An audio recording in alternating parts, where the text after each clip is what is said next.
कक्षा 12 इतिहास के प्यारे बच्चों, आइए आपका जो 5वां अध्याय है, 4 अध्याय तक हम लोग पढ़ चुके हैं। प्यारे बच्चों, प्रयास यही है कि हम लोग नवंबर या दिसंबर तक अपने कोर्स को समाप्त कर लें। नवंबर अंतिम या दिसंबर के फर्स्ट वीक में अपना इस सिलेबस को हम लोग समाप्त कर लें और फिर आपके रिवीजन की बारी आएगी। रिवीजन भी करना है हमें, इसलिए प्यारे बच्चों आपको भी चाहिए कि अपनी कॉपी पे आप नोट करते चलें। आपकी ऑफलाइन क्लास में हम लोग समझ रहे हैं, पढ़ रहे हैं उसे, और अपनी इस ऑनलाइन के यूट्यूब प्लेटफॉर्म पे हम लोग अपनी कॉपी, अपने नोट्स को बना रहे हैं। प्यारे बच्चों, यदि आप चैनल पर पहली बार आए हैं तो चैनल को सब्सक्राइब कर लीजिए, अपने मित्रों के पास भी शेयर कर दीजिए और लाइक की बटन मत भूलिएगा, क्योंकि लाइक ही जो है एक आपके लिए अगले वीडियो बनाने के लिए प्रोत्साहन स्वरूप होता है। पहले आप लाइक कर लें। आइए प्रारंभ किया जाए। यात्रियों के नजरिए अध्याय 5 में आपके 4 यात्री आते हैं और इन्हीं चारों यात्रियों के बारे में आपको पढ़नी है। ये चारों यात्रियों में आपको सबसे ज्यादा अलबर्नी और अलबर्नी के साथ साथ आपके दूसरे यदि कहा जाए तो इब्न बतूता है। कौन है? Ibn Battuta. अलबर्नी, Ibn Battuta. अलबर्नी और इब्न बतूता के अलावा यदि अन्य यात्रियों में कहा जाए तो बर्नियर के नाम भी प्रमुखता से लिए जाते हैं। बर्नियर के साथ साथ अब्दुल रज्जाक भी हैं। तो इन 4 लोगों के मतों को हम लोगों को पढ़ना है, अब्दुल रज्जाक और बर्नियर के, अलबर्नी, इब्न बतूता। तो आइए यहाँ पहले आपके सबसे पहले जो आपको अपनी कॉपी पे लिखना है अलबर्नी को। तो अलबर्नी आप हेडिंग डालिए कि अलबर्नी कौन था। पहले अलबर्नी के विषय में हम लोग जान ले। अलबेरुनी वैसे नाम है, लेकिन अलबर्नी से भी कहा जाता है। तो अलबेरुनी का जन्म 973 ईस्वी में आधुनिक उज्बेकिस्तान के ख्वारिज़म में हुआ था। कहाँ हुआ था? उज्बेकिस्तान के ख्वारिज़म में हुआ था ना।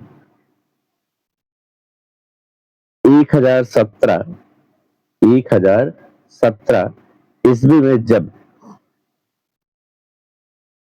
महमूद गजनवी की ख्वारिज़म विजय के बाद, जब महमूद गजनवी ने ख्वारिज़म पर अधिकार कर लिया ना, के बाद अनेक विद्वानों को गजनी ले आया। वहां जो ख्वारिज़म में थे या उज्बेकिस्तान में जो थे, उन्हें कहां ले आया? गजनी ले आया,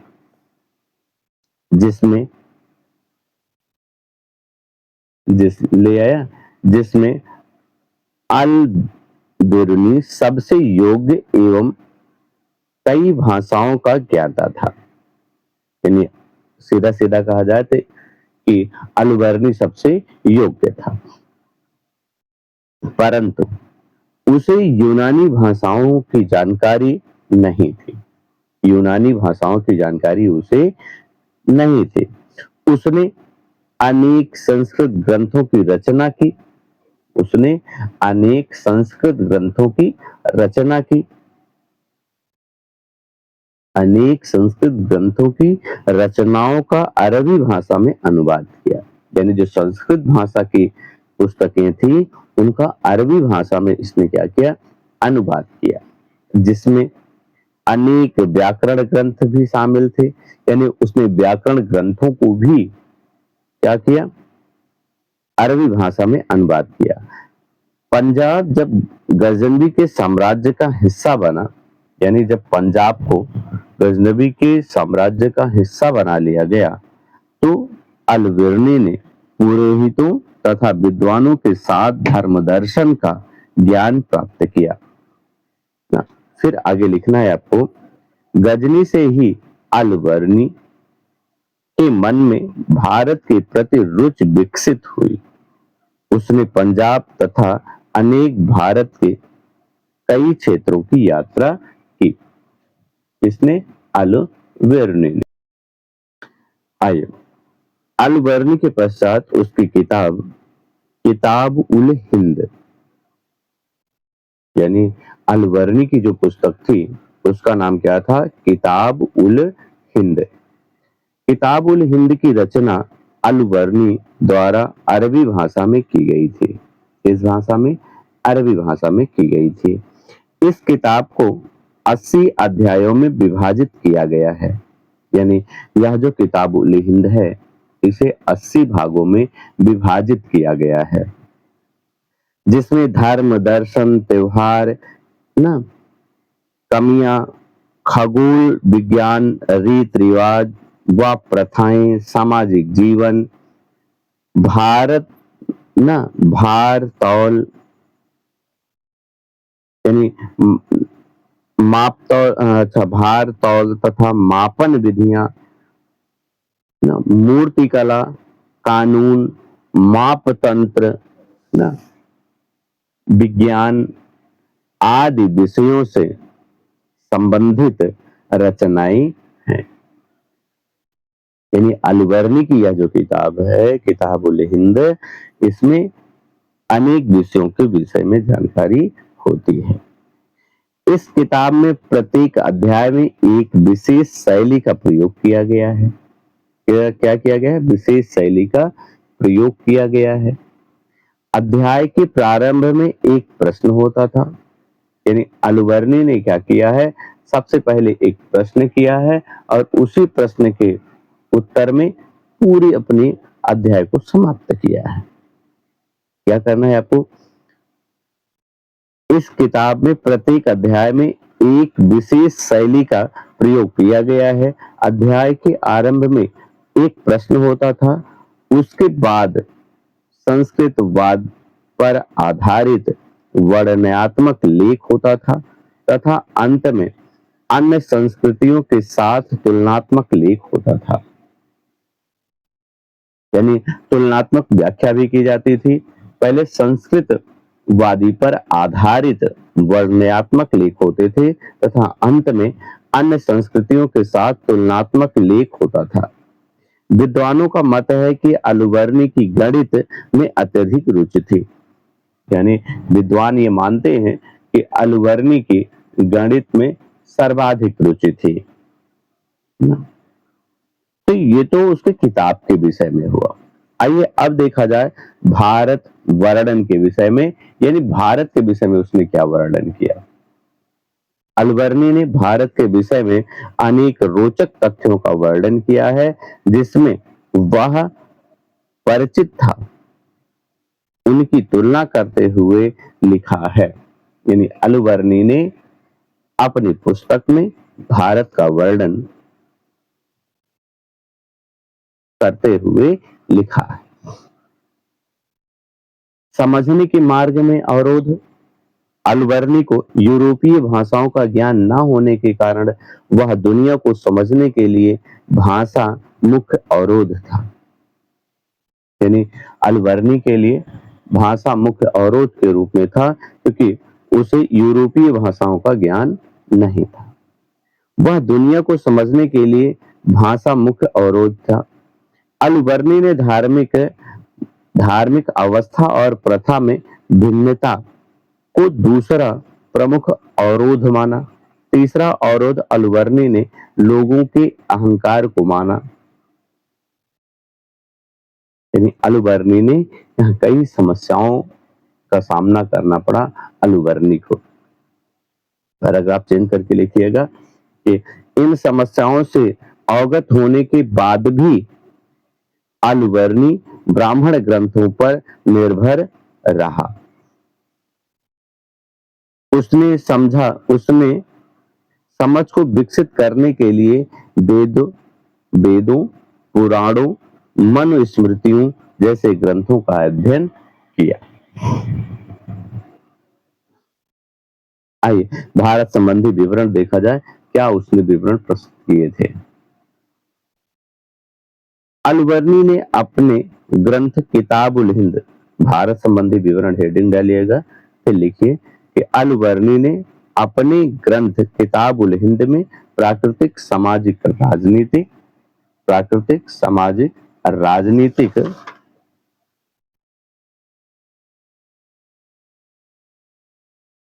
दशाओं का वर्णन किया है।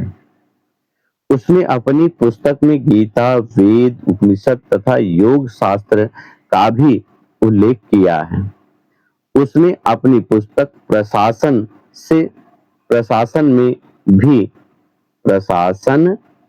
में सभी व्यक्तियों को एक समान नहीं माना है। प्रशासन में उसने सभी व्यक्तियों को एक समान नहीं माना। ब्राह्मणों को मृत्युदंड का प्रावधान नहीं था। अलबर्नी ने अपनी पुस्तक में लिखा है कि उस समय ब्राह्मणों को मृत्युदंड का प्रावधान नहीं था। वे करों से मुक्त होते थे। अन्य पर उपज का 1/6 भाग, 1/6 भाग कर लिया जाता था। न्याय पद्धति में गवाहों का विशेष योगदान होता था। न्याय व्यवस्था उदार एवं मानवीय थी। यानी जो न्याय व्यवस्था थी उदार एवं मानवीय होती थी, लेकिन गवाहों पर आधारित होती थी। पैराग्राफ चेंज करिए। अलबर्नी ने अपनी पुस्तक किताब उल हिंद में उत्तर भारत के कुछ राज्यों का वर्णन किया है। उसने दक्षिण भारत के विषय में कुछ भी जानकारी नहीं दी है। उसने भारत की एकता पर सवाल खड़े किए थे। यानी अलबर्नी ने उत्तर भारत के विषयों में तो जानकारी दी, लेकिन दक्षिण भारत के राज्यों के विषयों में जानकारी नहीं दी। आइए सामाजिक चित्रण में उसने क्या लिखा है। सामाजिक चित्रण आइए देखा जाए कि अलबर्नी ने सल्तनत कालीन भारतीय समाज का चरित्र चित्रण किया है, जिसमें जाति व वर्ण संबंधी विवरण को प्रमुखता से दिया है।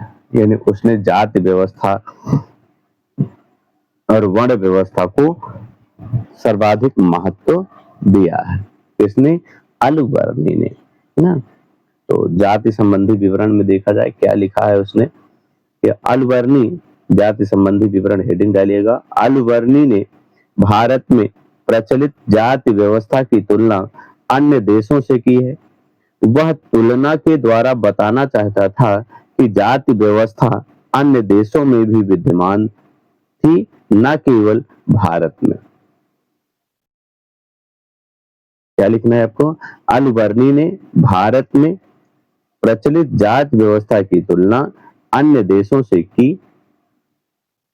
वह तुलना के द्वारा यह बताना चाहता था कि जाति व्यवस्था अन्य देशों में भी विद्यमान थी, न केवल भारत में। साथ साथ यह भी लिखा है कि जाति व्यवस्था का कठोरता से पालन नहीं होता था। जाति व्यवस्था का कठोरता से पालन नहीं होता था। अछूत जो सामाजिक प्रताड़ना के शिकार थे, उन्हें आर्थिक तंत्र में शामिल किया जाता था। अलबर्नी के अनुसार उस समय भारत में बाल विवाह प्रचलित था। किंतु विधवा विवाह निषेध था। संतान के विवाह को माता पिता का दायित्व माना जाता था, यानी संतान का विवाह करना माता पिता का दायित्व था। उसने सती प्रथा जैसी कुप्रथाओं का उल्लेख किया है। उसने सती प्रथा जैसी कुप्रथाओं का उल्लेख किया है। यहाँ अधिकांश स्वरूप विष्णु के उपासक थे। यहाँ अधिकांश रूप में अधिकांश लोग विष्णु के उपासक थे, यानी यहाँ पे अधिकतर लोग भगवान विष्णु के उपासक थे। अब वर्ण व्यवस्था संबंधी आपको लिखना है, तो वर्ण व्यवस्था संबंधी इनकी बातें जो थी ये आपको महत्वपूर्ण रूप से लिख लेना चाहिए। अलबर्नी ने भारत में 4 प्रकार की वर्ण व्यवस्था का उल्लेख किया है। कितने प्रकार की? 4 प्रकार की वर्ण व्यवस्था का उल्लेख किया है। पहला ब्राह्मण, क्या लिखे उन्होंने? हिंदू ग्रंथों के आधार पर सबसे ऊंचा वर्ग ब्राह्मणों का है, जो ब्रह्मा आदि पुरुष के सिर से उत्पन्न हुए थे। ब्रह्मा के शरीर से उत्पन्न होने के कारण ही इन्हें मानव जाति में श्रेष्ठ समझा जाता है। ब्रह्मा के सिर से उत्पन्न होने के कारण ही इन्हें श्रेष्ठ समझा जाता है। और दूसरा क्या था? क्षत्रिय। ब्राह्मणों के बाद क्षत्रिय आते थे, जिनका जन्म शास्त्रों के अनुसार ब्रह्मा के कंधे और हाथ से हुआ था। ये लगभग ब्राह्मणों के समकक्ष थे। क्षत्रियों का माना जाता है कि आदि पुरुष के कंधे या हाथ से हुआ। तीसरे वर्ण के रूप में इन्होंने वैश्यों को लिखा। अलवर्णी ने तीसरे वर्ण के रूप में वैश्य का वर्णन किया है। उनको वह ब्रह्मा की जांग से उत्पन्न हुआ बताया है, यानी वर्ण व्यवस्था का जो तीसरा वर्ग था उसे अलवर्णी ने ब्रह्मा की जांग से उत्पन्न हुआ बताया है। और चौथे वर्ग के रूप में उसने शूद्र का उल्लेख किया है कि शूद्र का सृजन ब्रह्मा के चरणों से हुआ है, ब्रह्मा के चरणों से हुआ है। आगे आपकी इब्न बतूता है। इब्न बतूता को हम लोग अगले वीडियो में पढ़ेंगे। चैनल पर आने के लिए बहुत बहुत धन्यवाद। यदि आप पहली बार आए हैं तो चैनल को सब्सक्राइब कर लीजिए, लाइक कर लीजिए और अपने प्यारे मित्रों के पास भी इसे शेयर कर दीजिए।